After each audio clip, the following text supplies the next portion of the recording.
Hello again, football fans. Welcome to Friday Night Varsity Preview. We're going to get into Season 2 right here. I'm Schoonmaker, Dan Spears. Dan, playoffs. It's here. So it's a good time. We talked last Friday about who was going to get in and who wasn't. Turns out everybody got in, which is good for them, and makes for a very busy Friday night. So it'll be just like a regular season around here. The problem is if you lose this one, you got to turn everything in. So, and we have a lot of games. We have all our teams in, which means we're going to be playing a lot of teams. Some teams you may not figured out. We're going to do things a little bit different today. So instead of bringing you the prop box and bringing you our actual picks, what we're going to do is give you a little bit of insight of the 8 games you can pick before you pick them this week. That's right. Like I said, all the picks are up at starnewsvarsity.com and on the blog there. Also, the winners of our regular season championship are announced on there. It was a 3-way tie, amazingly enough, decided by last week's Whiteville, South Brunswick thriller. So you can go on there, check out the, like I said, check out the 8 picks. Make your picks on there by Friday night at 7 o'clock, and see if you can beat us over the final 5 weeks of the season. Yep. Well, let's get into the first games. Sure. 4AA. Laney's at home. They got a Wakefield team, 4-5 matchup. Tell me a little bit about it. This is another track meet. We've said that a lot this year, and that's because the offense have really become explosive. But these two teams average the same amount of points on offense. They average the same amount of points on defense.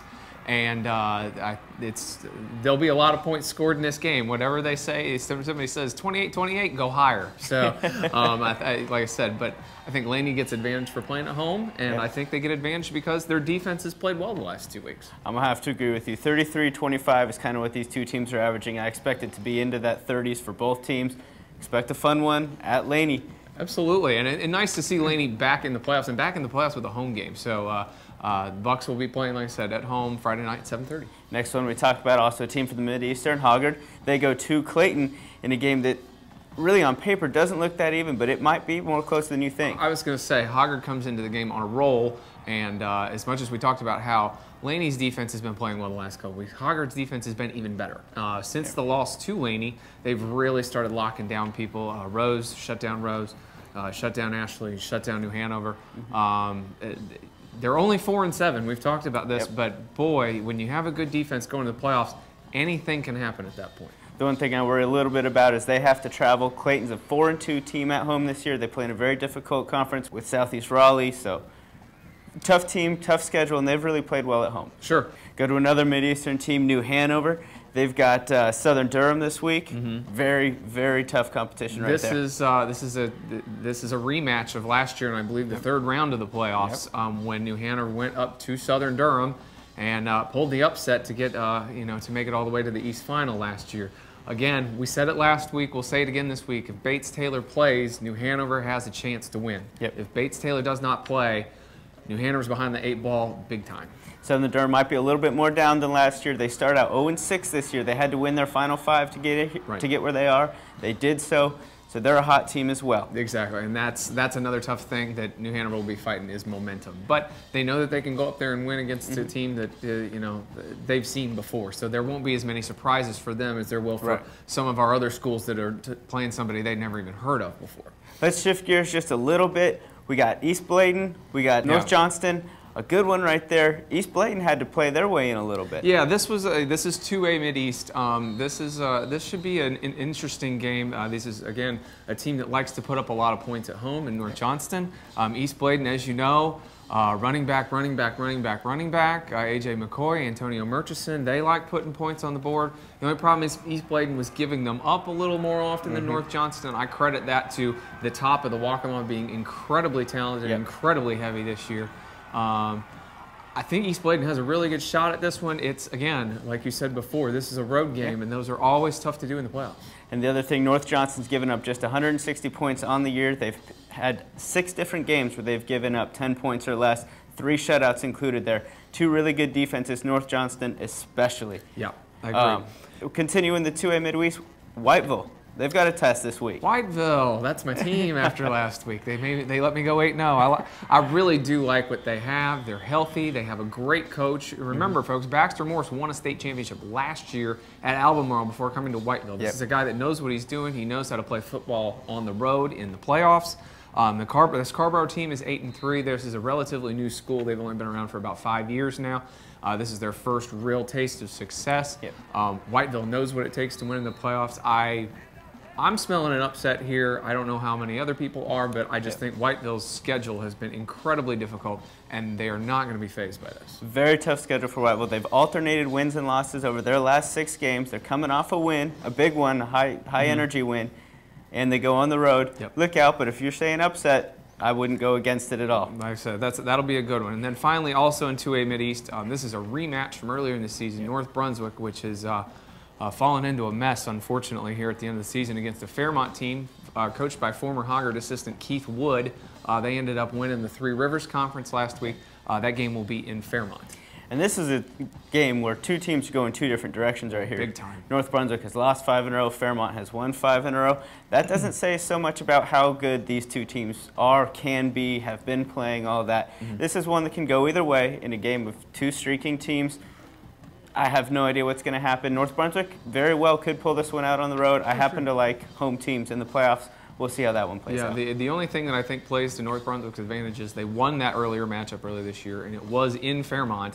So another rematch of earlier this year. James Keenan at Union. This one, the home team won the first game. The home team is also home again in Union. Yeah, this was the game right here that Ken Abent said really kind of changed their season around. They had a 2-touchdown lead in the 4th quarter and lost. And the Tigers went on and won out, except for the last game against Wallace when they played really, really well. He said they've played excellently since that game. Union, had losses to Lakewood and Wallace and Pender, so they're coming in a little bit down on the record side, but it's not like they were playing bad teams in there. Right. This one's going to be a thriller again. I'm guaranteeing that one. You know, James Keenan, when they win, they're scoring about 35 points per game. When they lose, they're not quite getting to that 30 threshold. Union's defense 6 times this year has given up 10 points or less. Who shows up? Is it Keenan's offense? Is it Union's defense? Whichever one of those 2 shows up wins this one. I have got no doubts. Yeah, I think whoever gets off to a relatively early lead in this one, I think will hold on. They're just so close.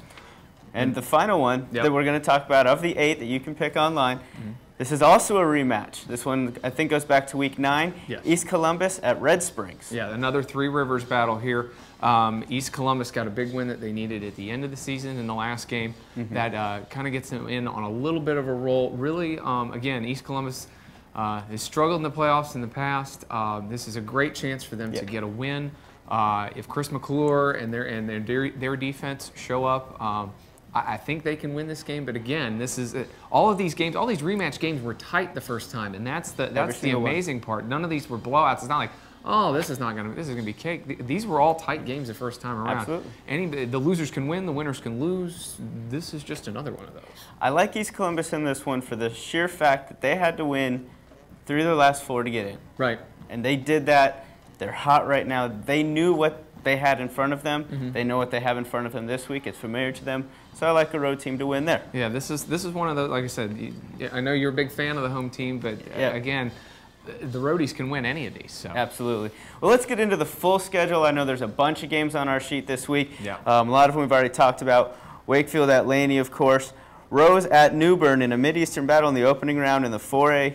That's going to be a good one. New Bern is really playing well, and undefeated says it all right there. Hoggard at Clayton. New Hanover at Southern Durham we talked about also. In the 3AA, West Brunswick at South Central. In the 3A, Washington at South Brunswick. South Brunswick earned a 3 seed despite their 9-2 record. In the 2AA, Topsail gets in. They're the 8 seed, and they play Northeastern. And they're going to have to go a long way for that one. That game is up in Elizabeth City. Northeastern has won 9 games in a row. Everybody says that conference in Northeast Coastal isn't the strongest one in the state, but boy, having to travel 5 hours on a bus, God, that's the part that Topsail coach Brian Davis is really going to have to overcome with his team. How do you get your team off the bus and onto the field quickly? There's plane flights that you take instead. Way shorter, yes. Northwest Halifax at East Duplin in the Class 2A. Northside at a very tough, very high-scoring Rowan Rapids team that's 10-1. Franklinton is at South Columbus. South Columbus will host that one as the 1 seed. East Bladen will be at North Johnston, we talked about. Whiteville at Scarborough. North Brunswick at Fairmont. Moving to the 1AA, Dixon at Southwest Onslow. Trask gets a 6 seed, and they will be playing number 3, Aiden Grifton. That one will be tough for the Titans. Aiden Grifton lost the Carolina Conference Championship game last week, the de facto championship game against Goldsboro. They'll be a little peeved about that one. The Chargers always play well at home. They've made several deep playoff runs, and they usually end up playing Pender at some point, although it would take a state semifinal matchup this year. But that's always a good team around here. James Keenan at Union. Eastern Montgomery at number 3, Pender. Pender gets a 3 seed at 8-2. East Columbus 4-7. They are at Red Springs. We talked about that. Lejeune gets the 8, and they will be at Wallace Rose Hill in the Class 1A. Yeah, that Wallace will start off with a team that it should have no trouble with, and I have a feeling we're going to be saying that for a couple of rounds. Absolutely. I mean, you play yourself through the season undefeated. You expect to get that game that you should win in that opening round, and hopefully 2 rounds. I think they've set themselves up for that. The people that make the brackets have acknowledged that as well. So. Yep. It's here. Let's get it started. That's all we have left. Yeah. Check back Friday. We'll have the live chat at starnewsvarsity.com. Live scoreboard from everywhere. We'll be covering 5 games with writers this week, 3 games on the flashback video. Like I said, chat, blogs, thoughts, everything. It's all up there. I know it is. I even looked this morning. So you're already on the website. Keep checking it out, guys.